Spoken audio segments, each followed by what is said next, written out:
You're watching KLTX, Channel 15, serving the city of Lufkin.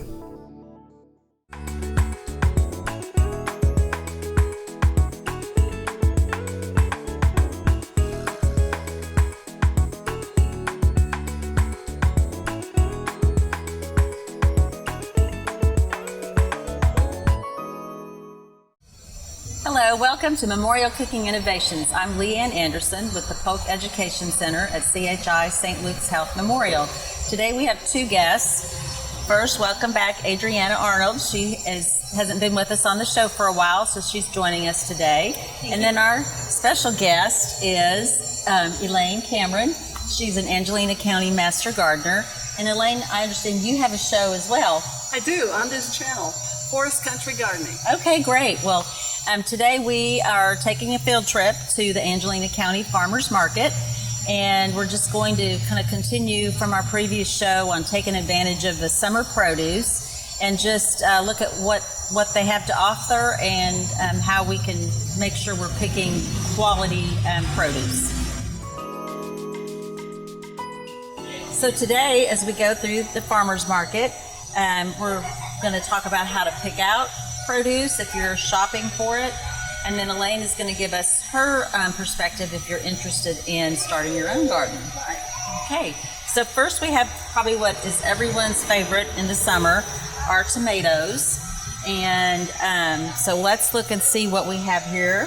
So Elaine, how do you pick out a good tomato? What are some things that you're looking for? Well, it depends what you want to use it for. If you want to use it today or tomorrow, one that's fully ripe, Okay. that's red through and through.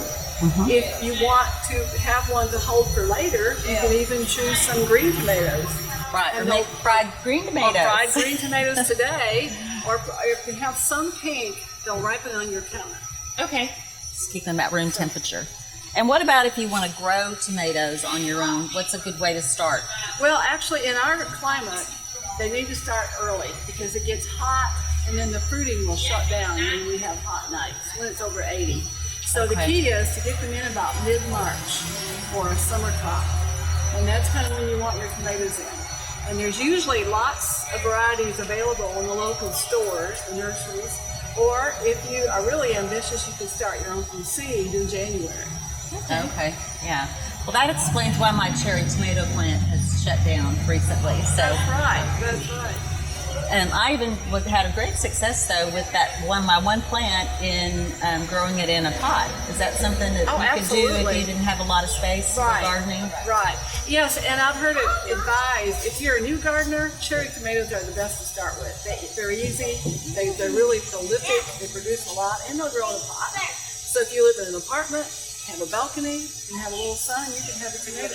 Yeah, you get that positive reinforcement of getting something to grow and yes, you can eat. Yes. Great. Yes. Okay. So let's pick a couple of those for our recipe later, and we can move on and see what's next. All right.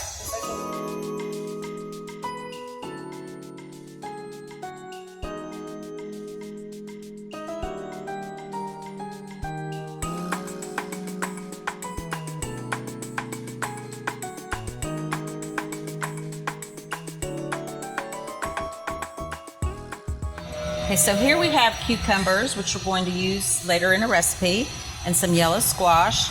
And there's two different types of cucumbers here. Mr. Kennerly, tell us, what are the difference between these two? Okay, these are like the pickling cucumbers. Some people slice them long ways and pickle them that way. Other people cut them across ways and make them like dill pickles for their hamburgers, like hamburger dills. And these are called slicers. They're called a straight eight, and they're primarily used for cutting crossways and putting in your salads and things. Okay. But you can slice them and eat them any way. They're both the same. They both have pretty much the same flavor and everything. These just kind of work better because they're shorter Right. for the They can fit pickling. in jars. Okay. They get them in a jar. Great, thank you. Right. And then the yellow squash, anything we need to know about that? Basically, get lots of squash in the spring and it starts playing out with the heat. But, you can do them the same way. You can cut them crossways and fry them. You You can cut them long ways, and you can cook them on your grill. They're real good on the grill. And you can even make pickles out of these. You can cut them crossways and make squash pickles. Use the same recipe that you use on your pickles. They're real good that way too. Awesome. Great. Well, thank you. And how big is your farm? I have 65 acres where I live. We used to farm about 25 acres of it. We've cut way back now as we get older. Right. Cutting back, not doing quite so much. Right. We have a great variety here, so thank you. Thank you. So, Elaine, yellow squash is one of my very favorite summer vegetables, and I actually attempted to grow those. So can you tell me why I got big, beautiful plants, big, beautiful blooms, and no squash? Well, that could be a lack of pollination. Did you see bees around? I don't remember. We usually have, several around our place. It can be a lack of pollination. So you could either hand pollinate with a little brush or plant more flowers around your squash to attract more bees. That would be one thing. Then there's another thing that happens with squash, the squash vine borer. A moth lays its eggs on the stem, and then the babies burrow into the stems. And you have a beautiful plant one day, and the next day it'll be collapsed. Oh, wow. That happened to me. But this year I was able to beat it, and for the first time in several years I had a pretty good crop of squash because I planted early. I planted mid-March, and I think I beat them. I beat the season, and that's one way, because they're really hard to control, because once they're inside the stem, there's not much you can do. I see. And you don't even know they're there until your squash just collapses. But that's one good way to do this earlier season. Great. Okay. Thank you.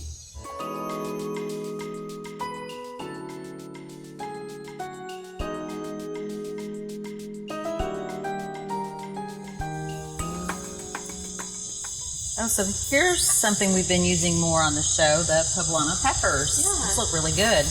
So, Elaine, we've been talking about different seasons of planting. When can you plant bell peppers? You can plant bell peppers the same time you plant your tomatoes in March. Okay.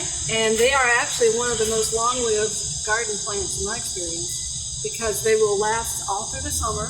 You keep them watered and fed and in good condition. They will bear through most of the summer, and then they'll pick up again in the fall. And one year I was harvesting peppers all the way until December, until we had our first frost. Oh, wow. Okay. So plenty. So the entire pepper family can last from March to December. Yes. Okay. Awesome. Great. And then look at these eggs. We understand that some of the youth in the area grow some of the vegetables at this booth, as well as sell their eggs. So these are farm fresh eggs. You can't get any more organic than that, I don't think.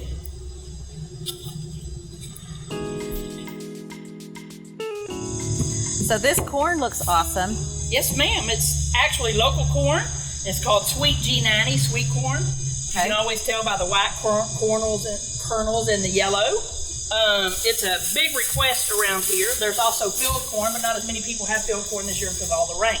Okay. So I shuck all of this for folks, and I sell a big old bag of it already shucked for $5. And then we repurpose all of the other stuff. It goes to farmers for the compost, or for people that have cattle or pigs or whatever. They can use it. So we try to utilize everything we have out here at the farm. Reduce all that waste. Absolutely. That's awesome. And so when we do it, it's actually fresh. Farmers pull up here and they bring all this fresh stuff out here, and that's what you work with, Yeah. Fresh stuff. So I understand you and your husband are the managers here. Yes, we're the new managers. We've had about 3 months. Okay. Yeah. So how many vendors do you have? Or Saturdays is our fullest. We normally have about 30 to 35 vendors, and it's not just farmers. We have, we want to help anybody that has a business, any entrepreneur, any local folks, youth. Youth 18 and under is free to come out here and sell whatever they want to sell. Vendors that have small businesses, large businesses, doesn't matter. We're here to help you. Come out here, set up, showcase your business, do your thing. That's what this is what this is all about, the community. Yeah. Great. Shop local and eat local. Absolutely, and support your local people. There's a lot of people that can't afford a storefront and all the expenses that comes with it, but they sell wonderful or make wonderful art and things, and youth too. This is a way for them to come out and get some exposure. Yeah. Absolutely, yeah. Sell the products, get their name out there. And, yep. Awesome. Well, Lynn, thanks for having us out today. Oh, what a pleasure. What a pleasure. Thank y'all for coming. Yes, all right. Ma'am. Thank Be you. blessed.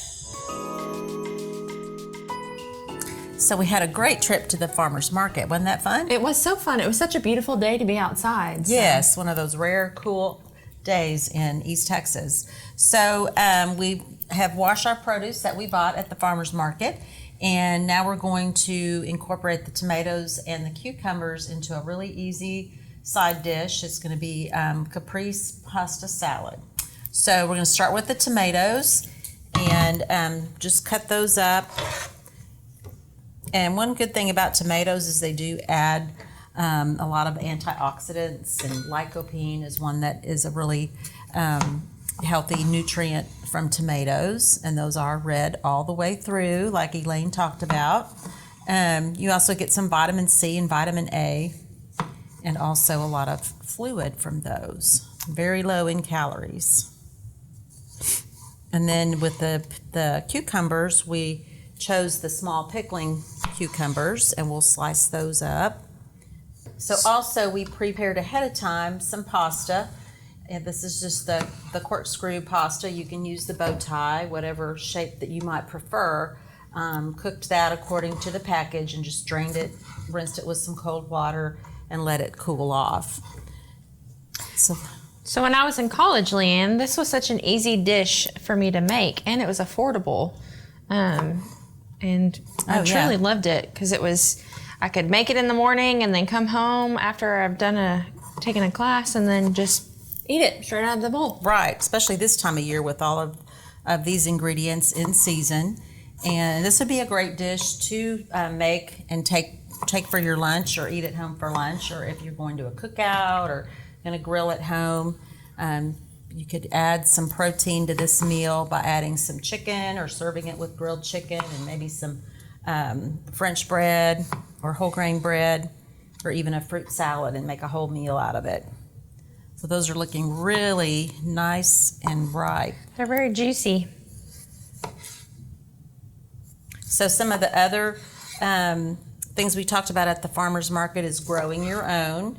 One thing I've had really good success with is basil. Although you can buy the plants, you can even start them from seeds, but they tolerate the heat pretty well. They need to be in lots of sun and keep them watered, but they really will grow to be quite large.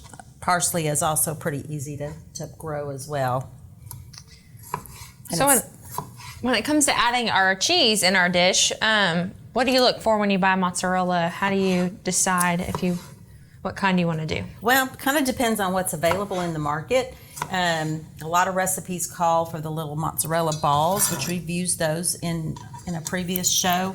When I shopped the other day, I could only find this pre-sliced cheese. And so when you open this package, it's in very thin slices. And so we just cut that up into fourths so it would be smaller pieces of the mozzarella. And this is going to be lower in fat. It's just milk, vinegar, and some salt. So it's a very wholesome type of cheese that you're not going to get a lot of additives from. Those look good. They smell amazing. I've seen recently, if anyone's interested in making pickles, you can make refrigerator pickles and just make a couple jars at a time. And there are tons of recipes online that just give you very basic vinegar, some spices, maybe some sugar if you're wanting a sweeter pickle, and you just set them in the refrigerator for a day or two, and you've got homemade pickles. Oh, it's that's a lot quick easier and easy. than cooking and putting them in the jars and waiting for them to seal. That's kind of the old way to can vegetables. I've always thought of pickling some cucumbers, but I never wanted to mess it up. But I think it's pretty simple, and you could just go and buy a packet to put it in there with the vinegar. I think we can do one more cucumber. Okay.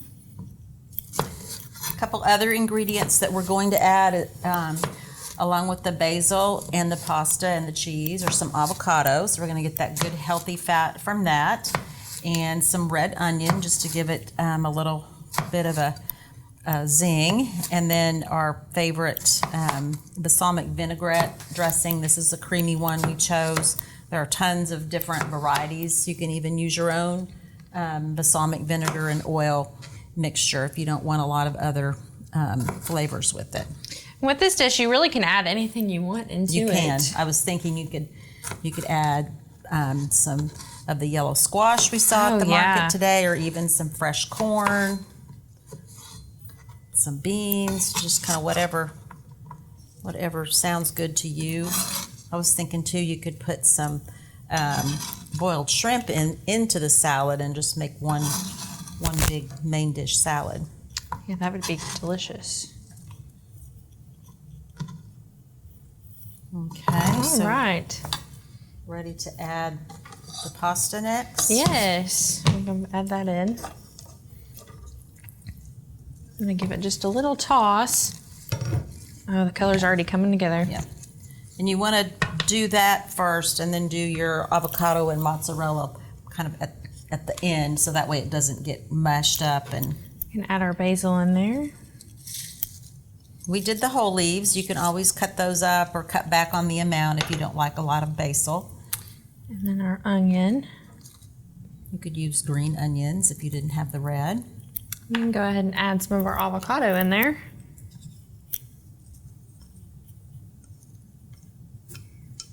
Guess we can go ahead and add all of that. Give it a little mix. The great thing about this, you can mix it in the serving bowl. You don't have extra dirty dishes to clean. And see, another thing you could do, you could use the cherry tomatoes too. Yes. As a smaller cut. Yeah, that was another easy to grow vegetable if you're wanting to get out in the garden. And one thing that too, especially if you have kids, we saw a lot of families at the farmers market today with the children shopping, and you get them involved in picking out the food, the vegetables, that will help them maybe be more inspired to eat vegetables. Okay, so we can go ahead and drizzle our dressing on there. Great, it looks yummy. And then one last toss. So this is really a Mediterranean-inspired type of salad. You know, the Mediterranean diet or eating plan is something that we've talked about before on the show, and is a pretty popular way of eating, to eat healthy. So this fits right in with that. Could add a little pepper in here if you wanted to season it a little bit. All right, that came together pretty nice. Great, and really fast too. It's a big advantage. Yes, it is. So one other thing we did with this recipe is we did make it celiac friendly by using gluten-free pasta. This pasta is made of white and brown rice and quinoa and corn flours. So there's no wheat, rye, or barley in this pasta. That are the grains that contain gluten. So Adriana, you recently discovered you have celiac disease. So tell everyone what you look for when you're reading a label. Yeah, so the first thing I want to identify when I'm looking at a product is to see if they have the gluten-free stamp on there. My mind automatically knows that, hey, since there's a seal on there, I don't have to turn the back over and look in the ingredients to see if it has wheat, rye, or barley in it. If it doesn't have the GF symbol on there, then yes, you do need to turn around and look on the back side to see if it labels of the wheat, rye, or barley. And there are hidden words in there, so you have to be very specific in knowing what you're looking for and what coded words are wheat, rye, or barley. Other than that, you would avoid it if it doesn't specify any of those things. Just go ahead and avoid it altogether because it could cross-contaminate. Some manufacturers do label that on their boxes or their products, and then some don't. So it's kind of tricky. You just have to make sure you really have a knowledgeable understanding of what you're looking for when it comes to gluten-free. Right. And a lot of the labels do have to say on there as well, may contain wheat. So if it says that, you know that it is not gluten-free. Right, that's correct. Now your fresh fruits and vegetables are all going to be gluten-free, but if you happen to mix them, let's say for example a pasta salad, if this was regular pasta, you couldn't just pick out the tomatoes and eat those, right? Because you're still exposing yourself to that gluten. Cross-contaminates. Well, that's good to know. There's a lot of buzzwords and misinformation out there about gluten-free. And if you have celiac disease, you do have to completely avoid gluten. If you have a gluten sensitivity, you may not have to be quite as vigilant, just depending on your particular situation. So great. So let's go ahead and put some of this yummy pasta on there. We had a great day at the farmer's market. It was so nice. Learned a lot from our master gardener and also from the folks out at the farmer's market. We want to thank them for joining us, especially Elaine Cameron, our master gardener from Angelina County. And Adriana, you were a great help today as well. Thank you for having me, Leanne. Yeah, so what was your favorite part?